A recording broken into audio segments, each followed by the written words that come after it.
ഈ വർഷം ജനുവരി 15 പൊങ്കൽ റിലീസായിട്ട് വന്ന തമിഴ് ചിത്രമായിരുന്നു TTT, തലൈവർ തമ്പി തലമയിൽ. ജീവയാണ് കേന്ദ്ര കഥാപാത്രമായിട്ട് വന്നത്. നമ്മുടെ മലയാളത്തിൽ ഇറങ്ങിയ ഫാലിമി എന്ന് പറയുന്ന സിനിമയുടെ ഡയറക്ടറായിട്ടുള്ള നിതീഷ് സഹദേവാണ് ചിത്രം സംവിധാനം ചെയ്തിരിക്കുന്നത്. റിലീസായ സമയം മുതൽ ഗംഭീര അഭിപ്രായമായിരുന്നു. കാരണം ഒരുപാട് ചിരിക്കാനും, ഒരു തമിഴ് സിനിമയല്ല, ഒരു മലയാളം സിനിമ കാണുന്ന ഒരു ഫീല്, അല്ല ഒരു വളരെ നാച്ചുറലായിട്ട് ഒരു കുട്ടി കണ്ടന്റിനെ വെച്ച് വളരെയധികം ചിരിപ്പിച്ചു എന്ന് പറഞ്ഞിട്ട് ഒരുപാട് ഇതിനെപ്പറ്റി കേൾക്കാൻ സാധിച്ചു. ഇപ്പോൾ അതിൻ്റെ OTT റിലീസ് നടന്നിരിക്കുകയാണ്. നെറ്റ്ഫ്ലിക്സിലൂടെയാണ് ചിത്രം OTT റിലീസ് ചെയ്തിരിക്കുന്നത്. അപ്പോൾ ചിത്രം കണ്ടതിന് ശേഷമുള്ള എൻ്റെ ഒരു ഒപ്പീനിയനാണിത്. എൻ്റെ പേര് അഭിജിത്ത് വിശ്വനാഥ്. നമ്മുടെ ചാനൽ ആദ്യമായിട്ടാണ് നിങ്ങൾ കാണുന്നതെങ്കിൽ സബ്സ്ക്രൈബ് ചെയ്യുക, തൊട്ടടുത്തുള്ള ബെല്ലൈക്കൺ കൂടി എനേബിൾ ചെയ്യുക. അതുപോലെ തന്നെ ലൈക്ക് ചെയ്തതിന് ശേഷം തൊട്ട് താഴെ കിടക്കുന്ന ഹൈ ബട്ടൺ ക്ലിക്ക് ചെയ്യാനും മറക്കരുത്.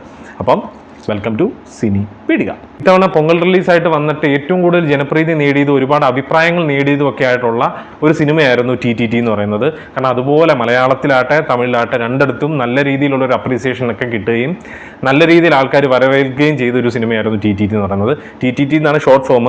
തലൈവർ തമ്പി തലമയിൽ എന്നാണ് സിനിമയുടെ ഒരു പേര്. ഇതിൻ്റെ മെയിൻ ഒരു കോർ സ്റ്റോറി എന്താണെന്ന് ചോദിച്ചു കഴിഞ്ഞാൽ, ജീവ എന്ന് പറയുന്ന ആൾ ചെയ്യുന്ന ഒരു ക്യാരക്ടർ എന്ന് പറയുന്നത് നാട്ടിലെ ഒരു പഞ്ചായത്ത് മെമ്പർ എന്നുള്ള രീതിയിലാണ്. അപ്പോൾ അതുകൊണ്ട് ആ തലൈവർ തമ്പി പുള്ളിയുടെ തലമയിൽ എന്ന് വെച്ചാൽ പുള്ളിയുടെ നേതൃത്വത്തിൽ നടക്കുന്ന ഒരു കല്യാണം. അപ്പോൾ ഇതിൻ്റെ ഒരു മെയിൻ സബ്ജക്റ്റ് എന്നാന്ന് ചോദിച്ചു കഴിഞ്ഞാൽ, ഈ പഞ്ചായത്ത് പ്രസിഡൻ്റായിട്ടുള്ള ഈ പുള്ളിയുടെ പഞ്ചായത്തിൽ ഒരു മെയിൻ ഒരാളുടെ മകളുടെ കല്യാണമാണ്. അപ്പോൾ ആ കല്യാണ പരിപാടികൾ നടന്നുകൊണ്ടിരിക്കുന്ന അതേ സമയത്ത് തന്നെ തൊട്ടയലോക്കം എന്ന് പറഞ്ഞാൽ ഒരു മതിലിൻ്റെ വ്യത്യാസം മാത്രമേ ഉള്ളൂ, തൊട്ടപ്പുറത്തെ വീട്ടിൽ ഒരു മരണവും കൂടി സംഭവിക്കുകയാണ്. അപ്പോൾ ഈ രണ്ടും കൂടി ബാലൻസ് ചെയ്തുകൊണ്ട് പോകേണ്ട ഒരു സിറ്റുവേഷൻ ഈ മെയിൻ ക്യാരക്ടറായിട്ടുള്ള ഈ പുള്ളിക്ക് ജീവയ്ക്ക് വന്ന് ചേരുകയാണ്. അപ്പോൾ പുള്ളി ഇതിനെങ്ങനെ ഹാൻഡിൽ ചെയ്യുന്നു, പിന്നീട് ഇതെന്ത് സംഭവിക്കുന്നു, രണ്ട് വീട്ടുകാരും തമ്മിൽ ചെറിയ അങ്ങോട്ടും ഇങ്ങോട്ടും ഒരു ക്ലാഷ് ഉണ്ട്. അപ്പോൾ ഈഗോ ക്ലാഷും പരിപാടിയൊക്കെ ഉണ്ട്. അപ്പോൾ അതുകൊണ്ട് രണ്ടു പേർക്കും ഒരേ സമയത്ത് തന്നെ ഈ അവരുടെ ഫംഗ്ഷൻ നടത്തണം എന്നുള്ളൊരു വാശിപിടുത്തവും കാര്യങ്ങളും. അപ്പോൾ അതിൽ പുള്ളിക്ക് എന്ത് കോൺട്രിബ്യൂട്ട് ചെയ്യാൻ പറ്റും, അല്ലെങ്കിൽ തുടർന്ന് എന്ത് സംഭവിക്കും, ആ ഒരു രസകരമായിട്ടുള്ളൊരു പരിപാടികളൊക്കെ എന്തൊക്കെയാണെന്നുള്ളതാണ് ശരിക്കും പറഞ്ഞ ഈ സിനിമയുടെ മെയിൻ സബ്ജക്റ്റ് എന്ന് പറയുന്നത്. സിനിമ എനിക്ക് വർക്കൗട്ടായോ എന്ന് ചോദിച്ചു കഴിഞ്ഞാൽ എനിക്ക് നല്ല രീതിയിൽ വർക്കൗട്ടായി. കാരണം ഒരുപാട് ചിരിച്ചു എന്നല്ല ഞാൻ പറയുന്നത്, ഭയങ്കര സിറ്റുവേഷനിലായിട്ടുള്ള കുറേ കോമഡികളും നമ്മുടെ നാട്ടിൽ നടക്കുന്ന ഒരു ഇൻസിഡൻറ്റ് പോലെ, അല്ലെങ്കിൽ നമ്മൾ നാട്ടിൽ കണ്ടിട്ടുള്ള കുറേ ക്യാരക്ടേഴ്സിനെയൊക്കെ നമുക്ക് ഇതിനകത്ത് കാണാൻ സാധിക്കും. അതേ മാനറിസവും അതേ പരിപാടിയും അതേ ടൈപ്പ് വർത്താനവും ഒക്കെ ഉള്ള ആൾക്കാരെ നമുക്ക് കാണാൻ സാധിക്കും. അതുകൊണ്ട് തന്നെ ഇത് നമ്മുടെ നാട്ടിൻപുറത്ത് നടക്കുന്ന ഒരു സംഭവം, ഒരു ഇൻസിഡൻ്റ് ആയിട്ട് മാത്രമാണ് എനിക്കിത് കാണുമ്പോൾ തോന്നുന്നത്. പക്ഷേ ഗംഭീരമായിട്ട് ഇതിനെ ഒരുക്കി വെച്ചിട്ടുണ്ട്. ഒരിടത്തും ഒരു ലാഗ് വരാതെ, എന്നാൽ അതിൻ്റെ ഇമോഷണൽ സൈഡും നല്ല രീതിയിൽ ഹാൻഡിൽ ചെയ്ത്, അതിലൊരു ലവ് ട്രാക്ക് ഉണ്ട്, ഒരു അറിയാത്തൊരു ലവ് ട്രാക്ക് ഉണ്ട്, അത് നല്ല രീതിയിൽ നമുക്ക് ഡെലിവറി ചെയ്യുന്നുണ്ട്. അതുപോലെ തന്നെ ഈ ജീവയുടെ ക്യാരക്ടർ ഫേസ് ചെയ്യുന്ന കുറച്ച് പ്രശ്നങ്ങളുണ്ട്. കാരണം ഈ രണ്ട് ആൾക്കാരും പുള്ളിയുടെ ഒരു വോട്ടേഴ്സാണ്. ഉടൻ തന്നെ മറ്റേ ഇലക്ഷനും വരാൻ പോവാണ്. അതുകൊണ്ട് ഇവരെ ആരെയും പിണക്കാനും പറ്റത്തില്ല. സോ രണ്ടുപേരെ ഹാൻഡിൽ ചെയ്യണം ഒരേ കയ്യിൽ. അപ്പോൾ അതുകൊണ്ട് പുള്ളി എങ്ങനെ അതിനെ ഹാൻഡിൽ ചെയ്യുന്നു, ആ പുള്ളിയുടെ ആ പ്രഷറും കാര്യങ്ങളൊക്കെ നമുക്ക് ഫീൽ ചെയ്യാൻ സാധിക്കുന്നുണ്ട്. ഇതിൻ്റെ അകത്ത് ഒരു ക്യാരക്ടർ പോലും അനാവശ്യമായിട്ട് വന്നിട്ടില്ല എന്നാണ് എനിക്ക് കണ്ടപ്പോൾ തോന്നിയത്. ഒരുപാട് മലയാളത്തിലെ ചെറിയ ആക്ടേഴ്സും ഒക്കെ ഇതിനകത്ത് അഭിനയിച്ചിട്ടുണ്ട്.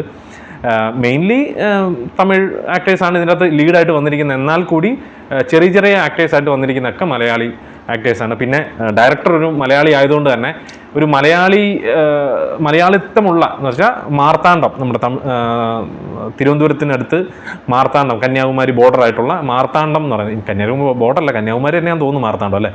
അപ്പോൾ മാർത്താണ്ഡത്തുള്ള ആൾക്കാരായതുകൊണ്ട് തന്നെ ഒരു മലയാളം ചൊവ്വയുള്ള തമിഴ് പറയുന്ന ആൾക്കാരെ ഇതിൻ്റെ അകത്ത് പ്രസൻറ്റ് ചെയ്തിട്ടുണ്ട്. അതുകൊണ്ട് തന്നെ ഈ മലയാളത്തിലുള്ളവർക്കും കൂടി ആ തമിഴ് കട്ടിയില്ലാതെ അതിനെ മനസ്സിലാക്കിയെടുക്കാൻ കുറച്ചും കൂടി സിമ്പിളാക്കാൻ വേണ്ടിയുള്ള ഒരു പരിപാടി നടത്തിയതാണെന്ന് തോന്നുന്നു. എന്തായാലും അതും നന്നായിട്ടാണ് വർക്കൗട്ടായി. കാരണം അത് ചിരി ഉണ്ടാക്കുന്ന കുറേ മൊമെൻറ്റ്സും ഈ സിനിമയിൽ ഒരുക്കി വെച്ചിട്ടുണ്ട്. എനിക്ക് എന്തായാലും ഇതൊരു എൻ്റർടൈനറായിട്ട് തോന്നി. അല്ലെങ്കിൽ ഒരു ഫ്രീ ടൈമിൽ നമുക്ക് ഫ്രീ ആയിട്ടിരുന്ന് കണ്ട് കുറച്ച് ചിരിച്ച് രസിച്ച് കണ്ടു തീർക്കാൻ പറ്റിയ ഒരു സിമ്പിൾ അടിപൊളി പടമായിട്ട് എനിക്കിതിനെ നന്നായിട്ട് എനിക്ക് എൻജോയ് ചെയ്യാൻ സാധിച്ചു. ഇനി ഓൾറെഡി കണ്ടിട്ടുള്ളവരുണ്ടെങ്കിൽ നിങ്ങളുടെ അഭിപ്രായം എന്താണെന്നുള്ളത് നിങ്ങൾ കമൻറ്റ് ബോക്സിൽ രേഖപ്പെടുത്തുക. എനിക്ക് ഇത്രേ പറയാനുള്ളൂ. ടൈം ഉണ്ടെങ്കിൽ കണ്ടു നോക്കുക. കൂടുതൽ പറഞ്ഞതിനെ വർണ്ണിക്കാനൊന്നും ഞാൻ പോകുന്നില്ല.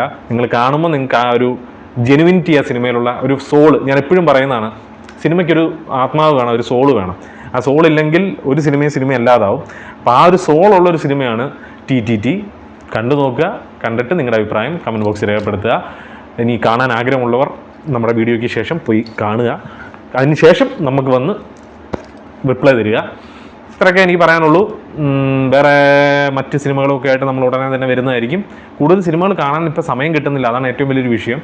സമയം കിട്ടും തോറും നല്ല സിനിമകൾ കാണാം. OTT വരുന്നതാട്ടെ അല്ലാത്ത ആട്ടെ, ഏതെങ്കിലും വേറെന്തെങ്കിലും പഴയ സിനിമകളാണെങ്കിലും നിങ്ങൾക്ക് എന്തെങ്കിലും അതിനെപ്പറ്റി അറിയണം എന്നൊക്കെ ഉണ്ടെങ്കിൽ, അല്ലെങ്കിൽ എന്തെങ്കിലും ജോണറെ പറ്റി അറിയണമെന്നുണ്ടെങ്കിലും കമൻറ്റ് ബോക്സ് രേഖപ്പെടുത്തുക. നമുക്കറിയാവുന്ന ആ ജോണറിൽ വരുന്ന സിനിമകളൊക്കെ നമുക്ക് സജസ്റ്റ് ചെയ്യാം. അല്ലെങ്കിൽ അത്തരത്തിലുള്ള സിനിമകൾ പുതിയ റിലീസ് ആകുമ്പോൾ അതിനെപ്പറ്റി ഞാൻ ഇൻഫർമേഷൻ തരാം. അപ്പോൾ അത്തരം കാര്യങ്ങളൊക്കെ സംസാരിക്കാനുള്ളൂ. അടുത്തൊരു വീഡിയോ ആയിട്ട് വരുന്നവരെ പീസ് ഔട്ട്.